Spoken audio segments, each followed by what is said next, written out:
মুখের ব্রণ, কালো দাগ বা মেচে দাগ, আবার কারোর আনইভেন স্কিন টোন, ডালনেস বা রিঙ্কেল, এগুলোর সবগুলোই কেমিক্যাল পিলিংয়ের মাধ্যমে অপসারণ করা সম্ভব। চলুন বুঝিয়ে বলি। আমি doctor Anupam Roy, consultant dermatologist and aesthetic surgeon. What is chemical peeling? এটি একটি আধুনিক মেডিকেল ট্রিটমেন্ট যেখানে ডার্মাটোলজিস্ট প্রেসক্রাইব মেডিসিন ব্যবহারের মাধ্যমে মুখের যে আউটার সেল লেয়ার অর্থাৎ ডেড সেল লেয়ার সেটার অপসারণ করা হয়। এর ফলস্বরূপ যেরকম চামড়ার মধ্যে অবস্থিত ইলাস্টিন, কোলাজেনের রিমডেলিং হয়, শুধু তাই নয়, তার সাথে যে ভেতরের ফ্রেশ এবং হেলদিয়ার স্কিন সেটা প্রকাশিত হয়।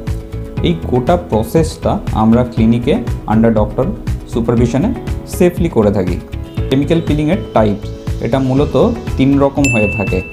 ফার্স্ট, সুপারফিশিয়াল অথবা লাইট পিল। এগুলো সাধারণত আমরা ব্রণ বা গ্লোনেসের জন্য ব্যবহার করে থাকি। সেকেন্ড, মিডিয়াম পিল, যেটা পিগমেন্টেশনের জন্য করা হয়। এবং থার্ড, ডিপ পিল, অর্থাৎ এগুলো সিলেক্টিভ এবং সিভিয়ার কেসেই অ্যাপ্লাই করা হয়ে থাকে।